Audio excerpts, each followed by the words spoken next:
Hello everyone. Today I welcome you all in this English lecture, and today we are going to discuss the question answers of The Night I Met Einstein by Jerome Weidman. So let's begin. So we'll start with the vocabulary. Dine is to have dinner, मतलब रात का खाना. रात को हम जो खाना खाते हैं उसे डिनर या डाइन कहते हैं. Philanthropist is a person who helps the poor, especially by giving them money. तो philanthropist कौन है? एक ऐसा व्यक्ति जो गरीब लोगों को मदद करता है. और कैसी मदद करता है? पैसे देकर. Hostess is a woman who invites guests to a social event. तो hostess एक ऐसी women है जो गेस्ट को इनवाइट करती है किसी भी सोशल इवेंट में. कॉन्सर्ट मतलब क्या? A performance of music by players और सिंगर. तो एक ऐसा लाइव परफॉर्मेंस रहता है किसी भी म्यूज़िक का या फिर सिंगर का. आपने सुना ही होगा, जस्टिन बीबर का है, अरिजीत सिंह का है. कॉन्सर्ट होते हैं, बहुत सारे लोग इकट्ठा होते हैं. ऑलमोस्ट 50,000 से 1 लाख लोग इकट्ठे होते हैं उसके लिए. उसके टिकट्स भी महंगे रहते हैं, तो उसे कॉन्सर्ट कहते हैं. Pianist is someone who plays the piano. एक ऐसा व्यक्ति जो पियानो प्ले करता है उसे पियानिस्ट कहते हैं. Tone deaf is unable to hear the difference between high and low notes of music. तो एक ऐसा व्यक्ति जिसे नॉलेज नहीं है इतना म्यूज़िक का, उसे हाई और लो नोट्स के बारे में पता नहीं है म्यूज़िक के, उसे टोन डेफ कहते हैं. Piece is a composition of music for an instrument और अ वॉइस. एक ऐसा कॉम्पोजिशन म्यूज़िक का किसके लिए? एक इंस्ट्रूमेंट या वॉइस के लिए. Bach is Johann Sebastian Bach, a German organist and composer of 17th century. तो इधर बैच म्यूज़िक जिसे कहा गया है वो एक्चुअली किसे कहा गया है? एक बहुत ही फेमस जर्मन ऑर्गेनिस्ट और कंपोज़र थे 17th सेंचुरी के, योहान सेबेस्टियन बैच. तो उसे बैच कहा गया है. Shock of white hair means hair so white that it attracts attention. मतलब एक ऐसा व्यक्ति जिसके बाल बहुत सफ़ेद हो और उन सफ़ेद बालों से किसी का वो अट्रैक्ट करे, मतलब अटेंशन अट्रैक्ट करे, उसे कहते हैं shock of white hair. Gramophone is a machine for playing recorded music. एक ऐसा मशीन जिससे हम म्यूज़िक रिकॉर्ड कर सकते हैं या फिर रिकॉर्डेड म्यूज़िक है वो प्ले कर सकते हैं, उसे कहते हैं ग्रामोफोन. ये पुराने ज़माने में होता था, अब भी बहुत हार्डली ग्रामोफोन्स यूज़ करते हैं लोग, बट पहले बहुत फ्रीक्वेंटली यूज़ करते थे. Okay. Next is nodded. Nodded means moved his head up and down to indicate agreement. मतलब किसी भी चीज़ को अगर एग्री करना हो, मानना हो, और हम लोग सिर हिलाते हैं, नॉड करते हैं ऊपर नीचे, तो उसे नॉडेड कहते हैं. Obviously is in a certain way that is easily understood और क्लियरली. हम लोग बहुत फ्रीक्वेंटली यूज़ भी करते हैं ये वर्ड ऑब्वियसली. मतलब क्या? हम लोग को क्लियरली उस चीज़ के बारे में पता चल चुका है, उसे कहते हैं obviously. Bing Crosby is an American singer and actor. ये बहुत ही फेमस अमेरिकन सिंगर और एक्टर रह चुके हैं, Bing Crosby. Then John McCormack, he is an Irish singer of operas and popular songs. तो ये आयरलैंड के सिंगर है और किसके लिए फेमस है? ओपेराज के लिए, और उनके गाने भी बहुत पॉपुलर है.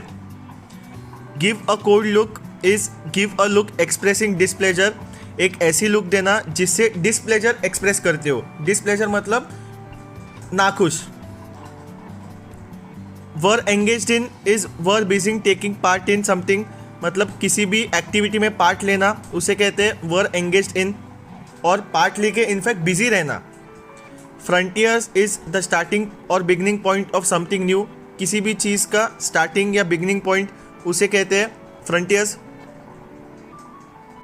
Next is complete the following. The narrator was not happy about the concert because he did not understand classical music. यहाँ पे जो नरेटर है वो कॉन्सर्ट से खुश क्यों नहीं थे? बिकॉज उसको क्लासिकल म्यूजिक के बारे में कुछ भी पता नहीं था, इसलिए वो खुश नहीं था. When the narrator turned a look to his neighbor, he saw a very famous face with a shock of white hair and a pipe. तो जब भी नरेटर ने मुड़ के देखा उनके नेबर के यहाँ, तो उन्होंने क्या देखा कि एक बहुत ही फेमस चेहरा है और उनके बाल वाइट है और उनके मुंह में एक पाइप है. Einstein was surprised to hear that the narrator had ever heard any of Bach music and did not know anything about him. तो आइंस्टाइन जी बहुत ही सरप्राइज थे. He was shocked. क्यों? जब भी उनको पता चला कि नरेटर ने कभी बैच म्यूज़िक के बारे में सुना ही नहीं और उसको उसके बारे में कुछ भी आइडिया नहीं. ये जब उन्होंने सुना तभी he was surprised and shocked. Well, I answered, I like songs that have words. तो नरेटर ने जब भी कहा, मतलब जब भी आंसर किया, तभी उसने क्या कहा कि मुझे ऐसे गाने अच्छे लगते हैं जिसमें वर्ड्स हो. The narrator's memory has an image of Einstein as a small man with a shock of untidy hair and a pipe in his mouth. तो नरेटर के जहन में, मतलब नरेटर के मेमोरी में आइंस्टाइन जी का चेहरा कैसे था, मतलब उनकी पेशकश कैसे थी. एक स्मॉल मैन थे और उनके जो हेयर्स थे वो बहुत ही अनटाइडी थे, मतलब ठीक से कोम नहीं थे और उनके मुंह में हमेशा एक पाइप रहता था. The greatest act towards human beings is opening up the frontiers of beauty. तो ग्रेटेस्ट एक्ट क्या है ह्यूमन बींग्स का कि फ्रंटियर्स ऑफ ब्यूटी ओपन करे, मतलब वाइड ओपन करे, मतलब खूबसूरती के दरवाजे वाइड ओपन करे, खुले सभी जगह, और हमें दुनिया बहुत ही अच्छे से दिखेगी इफ़ वी डू दिस. ऐसे आइंस्टाइन जी का मानना था. Next is who said to whom. तो अभी यहाँ पे स्टेटमेंट दिया है, हु दिया है, हुम दिया है, और लिसनर का इफेक्ट क्या है वो दिया है.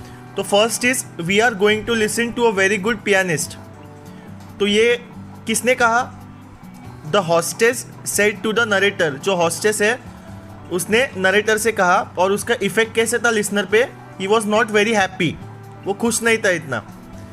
You are fond of Bach. तो ये किसने कहा? A guest at the party that is Albert Einstein said to the narrator. जो अल्बर्ट आइंस्टाइन जी ने नरेटर से कहा, और उनका इफेक्ट क्या था लिसनर पे? Wanted to say something ordinary to get out of the situation.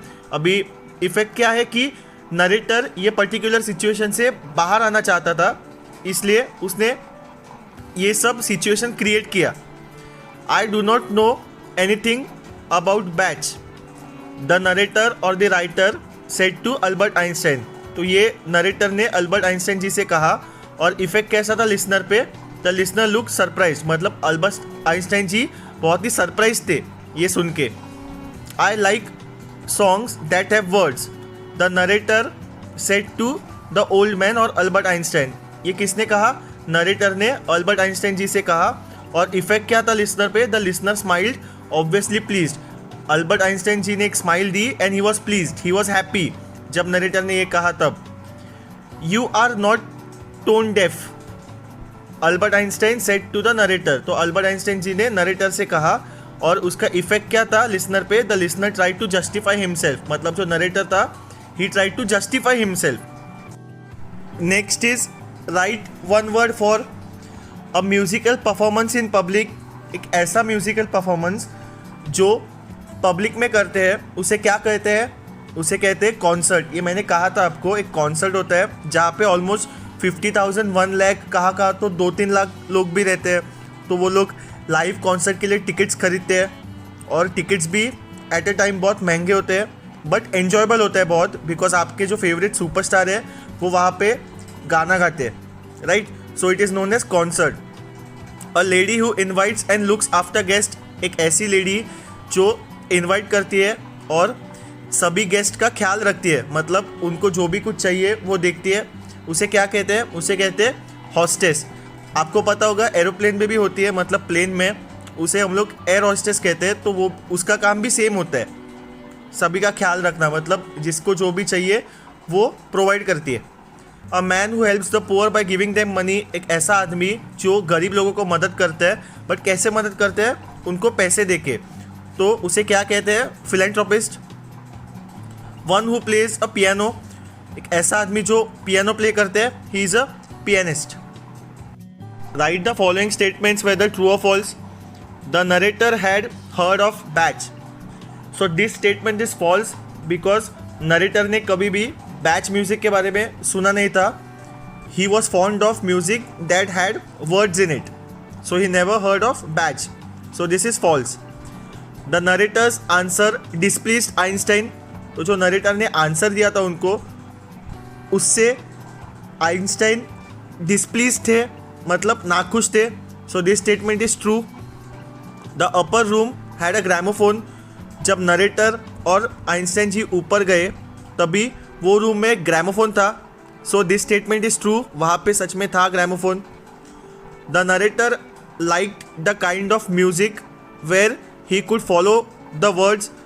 तो नरेटर को एक ऐसी म्यूजिक पसंद थी जहाँ पे वो वर्ड्स को फॉलो कर सकते थे.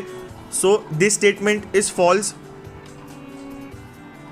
Next is give opposite words और एंटीनिम्स. एबल मतलब हम लोग कर सकते हैं वो, एंड उसका अपोजिट क्या है? Unable, which we are not able to do.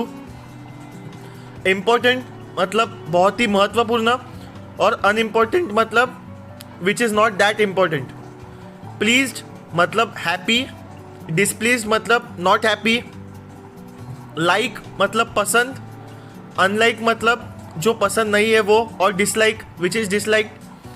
Understand मतलब things which can we understand it. And misunderstand मतलब गैर समझ, मतलब मिसअंडरस्टैंडिंग होती है, उसे मिसअंडरस्टैंड कहते हैं. गलत फैमिली बोल सकते हैं आप. So next part is answer the following questions. What was the entertainment arranged for by the hostess. तो हॉस्टेस ने क्या एंटरटेनमेंट अरेंज की थी सभी पब्लिक के लिए, सभी ऑडियंस के लिए. The entertainment arranged for by the hostess was a concert where everyone would listen to a very good pianist. तो जो एंटरटेनमेंट अरेंज किया था हॉस्टेस ने, तो वो एक कॉन्सर्ट था जहाँ पे सभी लोग इकट्ठा हो चुके थे, और किसे सुनने वाले थे? एक बहुत अच्छे पियानिस्ट को. पियानिस्ट कौन होता है? जो बहुत खूब पियानो बजाता है, वो पियानिस्ट होता है. What was the writer's reaction to classical music. तो क्लासिकल म्यूज़िक को देख के राइटर का क्या रिएक्शन था? The writer did not understand classical music. तो यहाँ पे क्या कहा है कि राइटर को बिल्कुल भी पता नहीं था कि क्लासिकल म्यूज़िक क्या है, इसलिए he was not pleased. How were Einstein and the writer different in the way they listen to music. Einstein और राइटर में क्या डिफरेंस था? मतलब दोनों भी म्यूज़िक सुनते थे, बट दोनों का डिफरेंस क्या था? Einstein was used to listening to classical music, whereas writer preferred songs that had words and the kind of music where he could follow the tune. तो यहाँ पे क्या कहा है? आइंस्टाइन जी को क्लासिकल म्यूज़िक सुनना पसंद था, और on the other hand writer या नरेटर क्या प्रीफर करता था कि एक ऐसी म्यूज़िक जहाँ पे देयर वर वर्ड्स, मतलब जहाँ पे वर्ड्स थे, and he could follow the tune, और वो ट्यून फॉलो कर सकता था. ऐसी म्यूज़िक उसे पसंद थी. आइंस्टाइन हैड अ कीन year for music, but writer was tone deaf and so could not understand music. अभी आइंस्टाइन जी बहुत ही एक्सपीरियंस थे, उन्हें म्यूज़िक बहुत ही पसंद थी, and on the other and writer was tone deaf. उसको पता नहीं था म्यूज़िक के बारे में. मतलब टोन डेफ मतलब पता है ना क्या? हाई और लो नोट्स पता नहीं था उसको म्यूज़िक के बारे में. So he could not understand music. उसे म्यूज़िक समझ में ही नहीं आती थी. कौन सी? Classical music. From the passage list all the words related to music. अभी म्यूज़िक को रिलेटेड सभी वर्ड्स हमें लिस्ट करने हैं. तो first is Bach. Bach music है, देन टोन डेफ है, ग्रामोफोन है, सॉन्ग्स है, एंड ट्यून है. Pick out the words that refer the following. हमें ऐसे वर्ड्स पिक करने हैं जो कि फॉलोइंग सेंटेंसेस को रिफर करते हैं. A device used to play recorded music. एक ऐसी डिवाइस जो रिकॉर्डेड म्यूज़िक के लिए यूज़ की जाती है, मतलब उसे प्ले करने के लिए यूज़ की जाती है, तो उसे क्या कहते हैं हम लोग? Gramophone. One who is poor at disappearing musical notes. एक ऐसा आदमी जो कि बहुत पुअर है. पुअर इन द सेंस उसे म्यूज़िक के बारे में कुछ नहीं पता, म्यूजिकल नोट्स के बारे में कुछ नहीं पता. So he is a tone deaf, जो कि वो नरेटर है. Name two singers mentioned in the passage. इस पैसेज में दो कौन से सिंगर्स मेंशन किए गए हैं? First is Bing Crosby and second is John McCormack. What did the writer think was the simplest answer? According to the writer, simplest answer क्या था? The writer thought that the simplest answer was to sing the lines back to him. तो writer को क्या लगा जब Einstein ji ने पूछा, तभी राइटर को लगा कि मैं जो वो वर्ड्स है मैं फिर से दोहराऊँ, वही उसे सिंपल आंसर लगा. Whose song was the more advanced? किसका सॉन्ग सबसे ज़्यादा एडवांस था? John McCormack's song was the more advanced. तो सबसे एडवांस सॉन्ग किसका था? सबसे डिफिकल्ट सॉन्ग किसका था? जॉन मैकोमाक्स का. Whom does the narrator remember whenever he hears the piece of badge? तो जब भी नरेटर पीस ऑफ बैच सुनता है तो वो किसको याद करता है? Whenever the narrator hears the piece of badge, he remembers Einstein. तो जब भी नरेटर वो पीस ऑफ बैच सुनता है तभी उसे किसकी याद आती है? डॉक्टर अल्बर्ट आइंस्टाइन की. What's next? How did Einstein help the narrator appreciate music? तो आइंस्टाइन जी ने नरेटर को किस प्रकार हेल्प किया म्यूजिक को अप्रिशिएट करने के लिए? Einstein made the narrator first hear Bing Crosby who sang popular songs. तो सबसे पहले आइंस्टाइन जी ने नरेटर को किसके गाने सुनाए? बिंग क्रॉसबाय के, जो कि बहुत ही फेमस सिंगर हुआ करते थे, एंड उनके जो भी पॉपुलर सॉन्ग्स है वो सब उसे सुनाए. The narrator was able to sing the lines back to Einstein. और जब भी आइंस्टाइन जी ने नरेटर को सब गाने सुनाए, जो नरेटर था उसने दोबारा वही लाइन्स उनको बोल के दिखाए. This was because he had heard it hundreds of times before. और ये सब पॉसिबल क्यों हुआ? बिकॉज जो नरेटर है उसने वही गाने 100 बार पहले सुन चुका था. Not stopping at this, Einstein then made him hear a little more advanced song by John मैकोमाक. तो आइंस्टाइन जी यहाँ पे नहीं रुके. उसके बाद उन्होंने क्या किया? नरेटर को उन्होंने और भी एडवांस सॉन्ग सुनाए. अभी किसके सॉन्ग सुनाए? जॉन मैकोमाक के. तो याद रखो, सबसे पहले बिंग क्रॉसबाय के सुनाए जो कि बहुत ही बेसिक लेवल के थे, एंड देन थोड़े एडवांस लेवल पे गए और किसके सॉन्ग सुनाए? जॉन मैकोमाक के. Then they went from level to higher level. तो accordingly they went on to higher level, मतलब स्टार्ट लोअर लेवल से किया and went to higher level. In this way Einstein increase the narrator's understanding of higher forms of music. तो यही वे में Einstein ji ने क्या किया? नरेटर का जो अंडरस्टैंडिंग था वो इंक्रीज किया, and he helped him appreciate music. What does the last line tell you about Einstein? So ये जो लास्ट लाइन दी थी इस पर्टिकुलर चैप्टर में, वो क्या इंडिकेट कहती है? आइंस्टाइन जी के बारे में क्या बताती है हमें? The last line tells us that Einstein believes in making others understand the joy there is in knowing the beauty and that is all around us. तो लास्ट लाइन हमें यही कहते हैं कि आइंस्टाइन जी हमें क्या कहते हैं, क्या अंडरस्टैंड करने को कहते हैं कि हमेशा खुश रहो, हमेशा खुश रहो और हम लोग के आजू बाजू की ब्यूटी को देखो. बिकॉज हमारे यहाँ आजू बाजू में सभी जगह ब्यूटी है सिर्फ. तो नेगेटिव इम्पैक्ट मत गिरने दो. Always be positive and be joyful and happy. Next is a personal response questions. Point out some differences among light music, classical music and folk music. तो हमें डिफरेंसेस बताने हैं क्लासिकल म्यूजिक के, folk music और light music. इन तीनों में क्या डिफरेंस है वो बताना है. तो classical music it is based on discipline. जो क्लासिकल म्यूजिक है वो बहुत ही डिसिप्लिन्ड होता है. It is actually based on discipline. Then folk music it comes from the heart, पूरे दिल से आता है folk music. Light music is pleasant to ear, सुनने में बहुत ही प्लेजेंट लगता है, बहुत ही अच्छा लगता है. Second, strict rules of rhythm and patterns. तो क्लासिकल म्यूजिक में बहुत ही स्ट्रिक्ट रूल्स रहते हैं, मतलब रिदम भी प्रॉपरली चाहिए और पैटर्न्स भी एकदम प्रॉपर चाहिए. Folk music voices, popular emotions, ये अभी इट कम्स फ्रॉम हार्ट ना, हार्ट से आता है. तो जो वॉइस है वो भी इमोशन से आता है पूरा, मतलब पॉपुलर इमोशंस रहता है उसमें. And does not demand any great emotion और एफर्ट फ्रॉम द लिसनर. तो लाइट म्यूजिक क्या है, कुछ डिमांड नहीं करता इमोशन, मतलब जो लिसनर है या जो गा रहा है उससे कुछ इमोशंस नहीं आता और ज़्यादा एफर्ट भी नहीं लगता लिसनर को समझने के लिए, मतलब हमें समझने के लिए ज़्यादा एफर्ट भी नहीं लगता.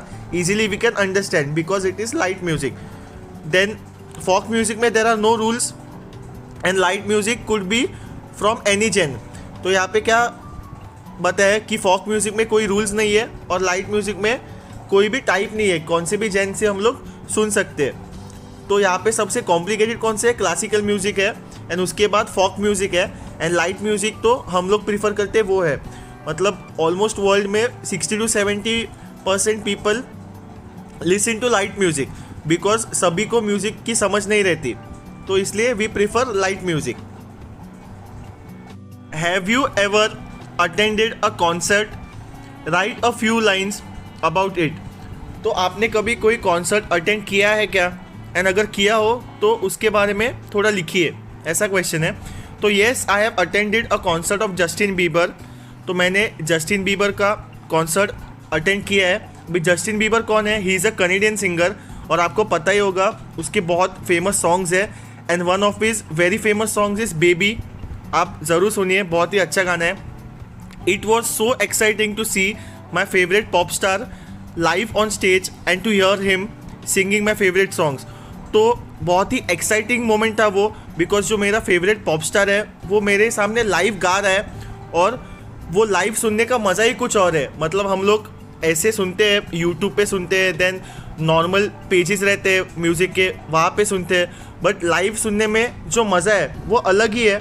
और हम लोग के जब फेवरेट सॉन्ग्स गाए जाते हैं तो सुनने में और भी मज़ा है। It was an incredible way to spend a few hours and to be a part of a crowd that were equally enthusiastic fans. तो बहुत ही incredible था वो पर्टिकुलर टाइम, वो पर्टिकुलर आवर्स, और वो क्राउड का पार्ट होना। मतलब मैंने आपको कहा था ना, कॉन्सर्ट में इतने लोग रहते हैं, इतनी भीड़ रहती है, तो वो पर्टिकुलर क्राउड का पार्ट होना बहुत ही एक्साइटिंग था। एंड वहाँ पे जो क्राउड थे वो भी एंथुजियास्टिक थे, मतलब बहुत ही उत्साही थे वो लोग भी। They were also equally enjoying everything. Then what do you learn from Einstein treatment of the young man. आप आइंस्टाइन के ट्रीटमेंट से क्या सीखते हैं, मतलब आइंस्टाइन जी ने जो ट्रीट किया था वो पर्टिकुलर यंग मैन को, मतलब नरेटर को, तो उससे आप क्या सीखते हैं। From Einstein treatment of the young man we learn how patient and polite Einstein was. तो जब आइंस्टाइन जी ने वो पर्टिकुलर यंग मैन को ट्रीट किया था, मतलब उसे सलाह दी थी, उससे हम लोग क्या सीखते हैं कि आइंस्टाइन जी इतने पेशेंट थे, काम थे और पोलाइट थे, बहुत ही अच्छे आदमी थे। We come to know that he was a very good teacher, moving step by step in attempting to teach the young man to appreciate classical music. तो हमें यहाँ पे क्या पता चलता है कि आइंस्टाइन जी एक साइंटिस्ट तो थे, but he was a very good teacher too. क्यों? बिकॉज उन्होंने नरेटर को स्टेप बाय स्टेप सब कुछ सिखाया था। मतलब सबसे पहले नरेटर को क्या बताया था उन्होंने कि जॉन क्रॉसबाय सुनो, फिर उसके बाद उन्होंने मैकोमार्क को सुनने को कहा। तो स्टेप बाय स्टेप जा रहे थे, लो लेवल से हाई लेवल तक, और यही अच्छी टीचर की निशानी होती है। एंड फिर लास्ट में उन्होंने वो यंग मैन को अप्रिशिएट भी करना सिखाया म्यूज़िक को, मतलब क्लासिकल म्यूज़िक के बारे में। Also by using a comparison from maths and the question and answer method, Einstein comes across as a true scientist. और आइंस्टाइन जी ने एक एग्जाम्पल भी दिया था जो हम लोग ने चैप्टर में किया था, कि उन्होंने नरेटर को क्या बताया था कि जब भी आप स्कूल में थे तभी आपको जब मैथ्स के प्रॉब्लम सॉल्व करने देते थे तब आप डायरेक्टली नहीं करते थे ना। प्रॉब्लम सॉल्व करने के लिए आपको पहले बेसिक आना चाहिए, आपको पहले मल्टीप्लिकेशन, डिवीजन, एडिशन, सब्ट्रैक्शन आने चाहिए, तो ही आप कॉम्प्लिकेटेड लेवल के प्रॉब्लम सॉल्व कर सकते हो। तो ऐसे एग्जाम्पल उन्होंने म्यूज़िक को रिलेट किया था। तो वैसे ही म्यूज़िक में ही रहता है कि आपको बेसिक से सीखना है, फिर आप हायर लेवल पे जा सकते हो। तो ये सब एग्जाम्पल देके ही prove that he was a true scientist, एक जाने माने साइंटिस्ट है वो। Do you think the comparison between music and arithmetic was a good one, in what way. तो आपको ऐसे लगता है क्या जो आइंस्टाइन जी ने कंपेयर किया था म्यूजिक और अरिथमेटिक को, मतलब मैथ्स को, वो एक अच्छा एग्जाम्पल था। एंड अगर आपको लगता है तो कौन से वे में अच्छा था। Yes, I think that the comparison between music and arithmetic was a good one, because music too involves timing, rhythm and beats that require some mathematical knowledge। तो हाँ, मुझे डेफिनेटली वो कंपैरिजन अच्छा लगा म्यूज़िक और एरिथमेटिक का। I loved it. क्यों? Because music में भी टाइमिंग होता है जो मैथ्स में होता है, time to time sum solve करने रहते हैं। फिर म्यूज़िक में भी रिदम होता है जो मैथ्स में होता है, मतलब मैथ्स में भी एक रिदम होता है ना। अगर आपको सारे सम्स आ रहे होंगे, मतलब आपने ठीक से प्रैक्टिस की होगी, तो आप रिदम में वो सम सॉल्व करते हैं, आपका लिंक नहीं टूटता। एंड बीट्स भी रहते हैं, और बीट्स में क्या रिक्वायर्ड है, मैथमेटिकल नॉलेज है। म्यूजिक के बीट्स में आपको मैथमेटिकल नॉलेज रिक्वायर्ड होता है, आपको कैलकुलेटिव होना पड़ता है बहुत, so you need mathematical knowledge. Also Einstein showed how when we are taught arithmetic we begin with the simple and then move to the complicated. तो उन्होंने ये भी बताया कि जैसे मैथ्स में हम लोग बेसिक से सिंपल से स्टार्ट करते हैं, मतलब एडिशन सब्ट्रैक्शन मल्टीप्लिकेशन डिवीजन से स्टार्ट करते हैं, and then we move to the complicated. Complicated मतलब हम लोग जो वर्ड प्रॉब्लम सॉल्व करते हैं, प्रॉपर इम्प्रॉपर फ्रैक्शन सॉल्व करते हैं, तो तभी हम लोग वहाँ पे मूव करते हैं ना। पहले बेसिक तो आना चाहिए ना, जो बेसिक है वो, फिर हम लोग कॉम्प्लिकेटेड लेवल पे मूव कर सकते हैं। तो उन्होंने म्यूज़िक के बारे में भी सेम बताया, it is the same thing with music. तो म्यूज़िक के बारे में भी उन्होंने सेम बताया कि वैसे ही म्यूज़िक का भी होता है, पहले हम लोग को बेस से स्टार्ट करना पड़ता है, बेसिक म्यूज़िक से, जो कि उन्होंने जॉन क्रॉसबाय का एग्जांपल दिया था, एंड देन फिर कॉम्प्लिकेटेड हायर और एडवांस लेवल पे जाना पड़ता है, जो कि उन्होंने जॉन मैकोमाक का एग्जांपल दिया था वो। From music with words which is within the grasp of the average learner, Einstein progress to music without words which is what classical music is all about. तो यहाँ पे क्या बताया कि नरेटर है, उसे म्यूज़िक कैसे पसंद थी, विथ वर्ड्स। तो उन्होंने वही नरेटर को एक ऐसी म्यूज़िक सिखाई जो कि विदाउट वर्ड्स थी और बहुत मेहनत थी उसमें, ठीक है। तो यहाँ पे यही एंड में बताया कि अल्बर्ट आइंस्टाइन एक बहुत ही अच्छे साइंटिस्ट नहीं थे, but he was a true leader, he was a very good teacher. और उन्होंने जो नरेटर था, वो जो यंग मैन था, उसे म्यूज़िक को अप्रिशिएट करना सिखाया, म्यूज़िक को रिस्पेक्ट देना सिखाया, वो भी इन अ वेरी कूल एंड काम वे। वो बिल्कुल भी उसे चिल्लाए नहीं ना, उन्होंने उस नरेटर की इंसल्ट की कि क्या तुमने कभी क्लासिकल म्यूज़िक भी नहीं सुना, क्या आदमी है तुम, ऐसे वैसे भी उन्होंने कुछ किया नहीं। He was very polite and he was very calm in doing his work. So आप अंदाज़ा लगा सकते हो कि अल्बर्ट आइंस्टाइन एक किस प्रकार के व्यक्ति थे। So this is the end of our discussion. Will meet on to the next lecture. Thank you.